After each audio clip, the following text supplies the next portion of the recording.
Student हो या फिर कंटेंट क्रिएटर हो या फिर ऑफिस वर्क के लिए कोई लैपटॉप चाहिए तो यहाँ पर दिखाने वाला हूँ एचपी का लैपटॉप जो कि आता है latest Intel core i3 11th generation के साथ और 8GB रैम के साथ देखने को मिलता है, एसएसडी के साथ देखने को मिलता है। मतलब जो हमने बेसिक रिक्वायरमेंट सेट कर रखे हैं उसको ये फुलफिल करता है। तो देखते हैं सबसे पहले इसकी छोटी सी अनबॉक्सिंग, फिर बाकी बात करते हैं। तो जैसे कि हम अनबॉक्सिंग में बिल्कुल भी टाइम वेस्ट नहीं करते तो फटाफट से देखते हैं बॉक्स कुछ इस तरह का, कुछ स्पेसिफिकेशंस है जो हम आगे देखने वाले हैं। तो फटाफट से अनबॉक्स करते हैं। तो ये एक चार्जर और इसके पावर कॉर्ड दे रखी है और यहाँ पर लैपटॉप काफ़ी अच्छे तरीके से रख रखा है और एक इंस्ट्रक्शन पेपर भी दे रखा है। इसको रखते हैं साइड में और ये हमारा चार्जर जो है वो 65 वॉट का है और इसकी केबल दे रखी है। तो लैपटॉप कुछ इस तरह का पैक करके दे रखा है, जेट ब्लैक कलर का है, सिल्वर कलर में भी मिलता है। इसकी लिंक मैं आपको डिस्क्रिप्शन में दे दूंगा, ब्लैक कलर और सिल्वर कलर दोनों की। तो ये बिल्कुल डिस्चार्ज था, बिल्कुल ऑन नहीं हो रहा था, तो इसको सबसे पहले चार्ज मैंने कर लिया। तो बात करते हैं इसकी बिल्ड और डिजाइन के बारे में। तो इसका वेट जो है वो 1.69 kg इसका देखने को मिलता है और इसका कीबोर्ड जो है वो पूरा आपको देखने को मिलता है, फुल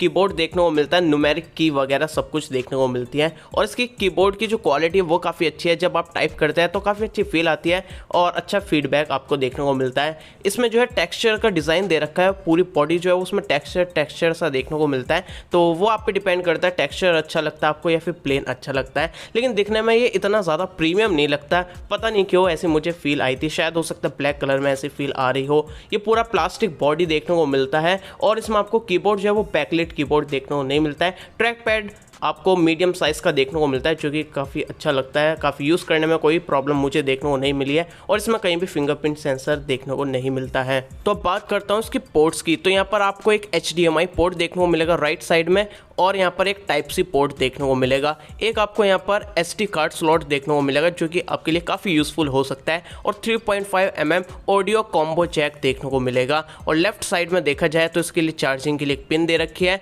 और दो आपको USB टाइप A देखने को मिलेगा जो कि USB 3.1 वाला आपको देखने को मिलता है। बाकी इसमें आपको लैन पोर्ट मतलब RJ45 का पोर्ट देखने को नहीं मिलता है और ऑप्टिकल ड्राइव तो देखने को नहीं मिलती है, वो तो सभी में नहीं देखने को मिलती है।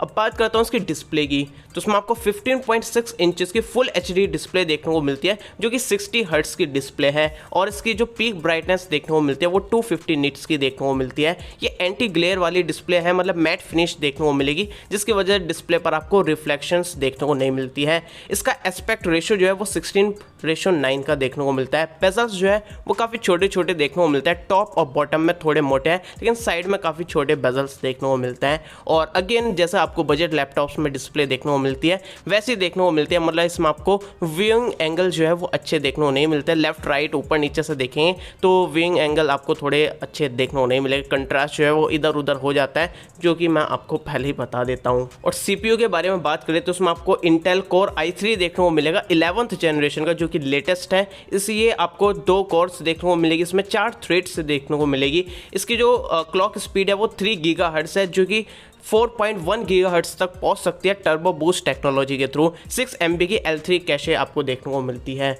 अब बात करता हूँ GPU की। तो GPU इसमें इंटीग्रेटेड GPU देखने को मिलता है इंटेल UHD वाला जिसमें आपको 3.8 GB की शेयर्ड मेमोरी देखने को मिल जाती है।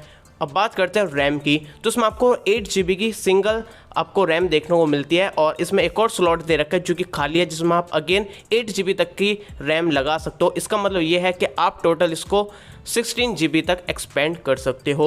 इसकी जो क्लॉक स्पीड देखने को मिलती है वो 3200 MHz की देखने को मिलती है। वेबसाइट्स वगैरह में कम दे रखी थी लेकिन एक्चुअल में जो मैंने चेक करा है उसमें हमें 3200 MHz की इसकी क्लॉक स्पीड देखने को मिलती है। अब बात करता हूँ स्टोरेज की। ये हमारा 512 GB वाला यहाँ पर वेरिएंट है, मतलब आपको 512 GB PCIe NVMe M.2 SSD देखने को मिलती है जिसकी वजह से ये काफ़ी पावरफुल और फास्ट आपको स्टोरेज देखने को मिलती है।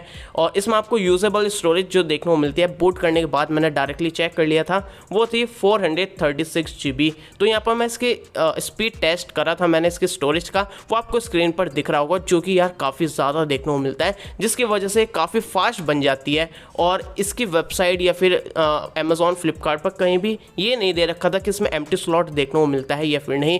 तो मेरे ख्याल से हो सकता है क्योंकि काफ़ी बड़ा लैपटॉप है और अक्सर लैपटॉप्स में हमें 2.5 इंचेस का एम्प्टी स्लॉट देखने को मिलता है, तो हो सकता है इसमें आप स्टोरेज को भी एक्सपेंड कर पाओ। तो अभी इसके बारे में श्योर नहीं हो, इसके भाई खोल कर ही चेक करना पड़ेगा, क्योंकि इसके बारे में मुझे कहीं भी डिटेल्स नहीं मिली है। तो स्टोरेज जो है वो काफ़ी फास्ट देखने को मिलती है, जिसकी वजह से हमें इसकी शटडाउन जो है वो सिर्फ 1 से 2 सेकंड के अंदर अंदर हो जाता है। मतलब यार 2 सेकंड भी पूरे नहीं हुए थे और ये शटडाउन हो चुका था। और बूट टाइम जो मैंने चेक करा वो लगभग 6 सेकंड देखने को मिला है। बीच में पिन भी मांग रहा था, तो पिन डालने में भी आप समझ सकते हो 1 सेकंड लगता है। तो मान सकते हो कि 6 सेकंड में ये बूट हो जाता है। और ये स्पीड टेस्ट जो है मैंने विंडोज़ 11 के बाद भी चेक करा था, तो सेम स्पीड हमें विंडोज़ 11 में भी देखने को मिल रही थी। अब बात करता हूँ इसकी बैटरी की, तो 41 वाट आवर की इसमें बैटरी देखने को मिलती है। फ्लिपकार्ट ने मेंशन कर रखा 12 घंटे तक बैटरी बैकअप मिलेगा, और अमेजोन ने दे रखा 6 घंटे मिलेगा, और HP की वेबसाइट पर दे रखा है कि 7.5 घंटे का बैटरी बैकअप मिलेगा। तो किसी को कुछ नहीं पता, हमें पता है क्योंकि हमने इसकी टेस्टिंग करी थी,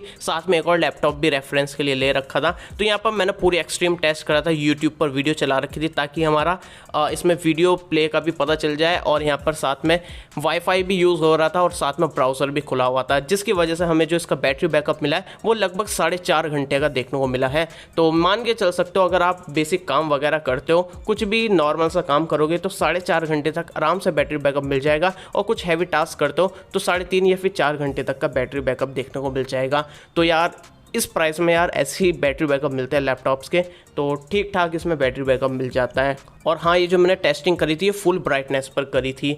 और इसकी चार्जिंग के बारे में बात करूँ, 65 वाट का इसमें हमें चार्जर देखने को मिलता है, जो कि यार आप इसके जो DC वाली यहाँ पर केबल है उसके थ्रू चार्ज कर सकते हो। इसमें टाइप C चार्जिंग देखने को नहीं मिलती है। अब बात करता हूँ कैमरे की, तो इसमें आपको 720p का HD कैमरा देखने को मिलता है, डुअल माइक के साथ। लेफ्ट राइट आपको 2 माइक देखने को मिलेंगे, तो एवरेज क्वालिटी देखने को मिलती है और सही है। ज़्यादा आपको जो वीडियो कॉन्फ्रेंसिंग वगैरह के लिए अगर यूज़ करेंगे तो कोई इशू नहीं आने वाला है। और इसके आगे कैमरे की प्रोटेक्शन भी दे रखी है, मतलब ग्लास टाइप दे रखा है, जिसकी वजह से कैमरे में डस्ट वगैरह भी नहीं जाएगी।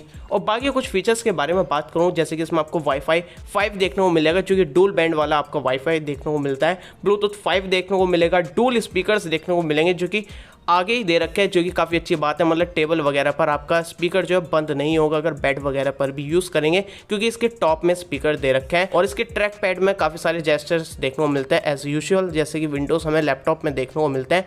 पिंच इन पिंच आउट कर सकते हो, 4 फिंगर जेस्चर, 3 फिंगर जेस्चर्स, सभी इसमें बढ़िया तरीके से काम करते हैं। अब बात करता हूँ सॉफ्टवेयर्स की, क्या क्या हमें फ्री देखने को मिलता है। अब इसमें आपको विंडोज़ 10 जो है फ्री देखने को मिलता है, प्री इंस्टॉल्ड, जिसको आप फ्री में विंडोज़ 11 पर अपग्रेड कर सकते हो। तो मैंने इसको विंडोज़ 10 पे भी टेस्ट करा, फिर बाद में विंडोज़ 11 पर अपग्रेड करने के बाद भी टेस्टिंग करी थी। और इसमें आपको माइक्रोसॉफ्ट ऑफिस होम और स्टूडेंट एडिशन देखने को मिलता है, जो कि आपका लाइफ टाइम लाइसेंस के साथ आता है। इसको आपको एक्टिवेट करना पड़ता है, डायरेक्टली इसकी वर्ड या फिर कोई सा भी MS ऑफिस वाला सॉफ्टवेयर खोल लेना और उसको साइन इन करके एक्टिवेट कर सकते हो। तो सब कुछ तो देख लिया, लेकिन अब बात करते हैं ऐसी कौन सी चीज़ है जो मुझे पसंद नहीं आई, और वो चीज़ थोड़ी सही होती तो ज़्यादा बेटर रहता है। सबसे पहली चीज़ तो यही है कि इसकी डिस्प्ले जो है वो आपको वैसी देखने को मिलती है जो कि अक्सर लैपटॉप में देखने को मिलती है। मतलब व्यूइंग एंगल जो है वो थोड़ा अच्छा नहीं मिलता है। साइड से देखें तो कंट्रास्ट चेंज हो जाता है, ऊपर से देखें तो चेंज हो जाता है। लेफ्ट राइट मतलब जो आपने देखा होगा आजकल जो बजट लैपटॉप्स होते हैं 50,000 के अंडर जितने भी लैपटॉप आते हैं लगभग उसमें आपको ऐसे डिस्प्ले देखने को मिलती है, और वैसे इसमें डिस्प्ले देखने को मिलती है। दूसरी चीज जो मुझे पसंद नहीं आई वो है इसकी बैटरी। तो इसका बैटरी बैकअप लगभग आपको 4 घंटे का देखने को मिलने वाला है, और अगर कुछ ज़्यादा आप हैवी टास्क कर रहे हो तो हो सकता है 3.5 घंटे का भी मिल जाए कुछ टाइम बाद, लेकिन मान के चल सकते हो 4 घंटे का आपको बैटरी बैकअप मिलेगा, क्योंकि भाई साहब हमने पूरा एक्सट्रीम टेस्ट करके देखा बैटरी का। तो ये हमारी टेस्टिंग का रिजल्ट है। और तीसरी चीज़ जो मुझे अच्छी नहीं लगी वो है इसमें आपको बैकलिट कीबोर्ड देखने को नहीं मिलता है।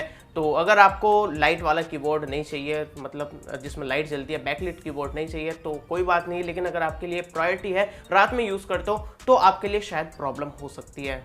तो बात करते हैं लैपटॉप किन लोगों के लिए बना हुआ है। वैसे तो आप इसमें सभी काम कर सकते हो, लेकिन स्पेशली अगर आप स्टूडेंट हो, अपना इसमें कोडिंग वगैरह करते हो VS कोड वगैरह में, या फिर आप इसमें कोई स्टडी पर्पस के लिए लेना चाहते हो, तो स्टूडेंट के लिए काफ़ी बढ़िया है, रेकमेंडेड है मेरी तरफ से। और दूसरा जो है वो है कंटेंट क्रिएटर्स के लिए। अगर आप इसमें अपना यूट्यूब वगैरह मैनेज करते हो या फिर ब्लॉगिंग वगैरह करते हो तो आपके लिए अच्छा हो सकता है। फिल्मोरा पर आराम से आप वीडियो एडिट कर सकते हो, और अगर आप एडोबी प्रीमियर प्रो यूज़ करो तो फुल HD में आप अच्छे तरीके से वीडियो एडिट कर सकते हो, लेकिन वो ज़्यादा आपको बढ़िया एक्सपीरियंस तो नहीं मिलेगा। लेकिन हाँ, आप इसमें प्रीमियर प्रो में फुल HD में अच्छी खासी वीडियो एडिट कर पाओगे। 4K में हो सकता है थोड़े इसमें ग्राफिक्स वगैरह ग्लिच वगैरह आ जाए रेंडर के टाइम पर, लेकिन फुल एचडी में सही से चलेगा।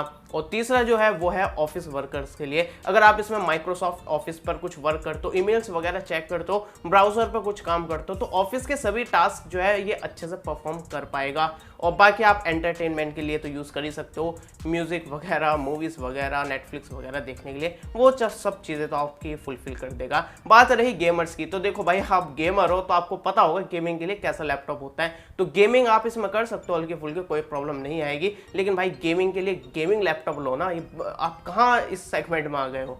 अब बात करता हूँ उसके प्राइस और कंक्लूजन की। अब देखो यार, अभी ये जो लैपटॉप लिया था ये मैंने 45,000 का लिया था, और अगर इसकी अब देखो इसकी सेल वगैरह आएगी तो आराम से 40,000 में मिल जाएगा। तो 35,000 से 40,000 के बीच में इसकी प्राइस जस्टिफाई करती है, क्योंकि पेंडेमिक के बाद से जो है सभी लैपटॉप्स वगैरह महंगे हो चुके हैं, और इस हिसाब से देखा जाए तो 35 से 40,000 के बीच में ये रेकमेंडेड है, आप इसको ले सकते हो। 40,000 तक मिल जाता है तो कोई प्रॉब्लम नहीं है, लेकिन 40 से 45,000 की रेंज में इसका प्राइस रहता है, तो आपके पास काफ़ी और सारे ऑप्शंस हो सकते हैं, उनमें से और आप चेक कर सकते हो। और 41-42,000 में भी कोई प्रॉब्लम नहीं है, लेकिन इस प्राइस में आपको और भी ऑप्शंस मिल जाते हैं। 40 के अंडर थम्स अप है, और मुझे भी थम्स अप दे दो ये वीडियो पसंद आई है तो। और इसकी कौन कौन सी वीडियो चाहिए इस लैपटॉप के नीचे कमेंट करके बता देना, मैं वो वीडियोस बना दूंगा। और भी काफ़ी सारे लैपटॉप्स की वीडियोस आने वाली, तो चैनल सब्सक्राइब कर लेना।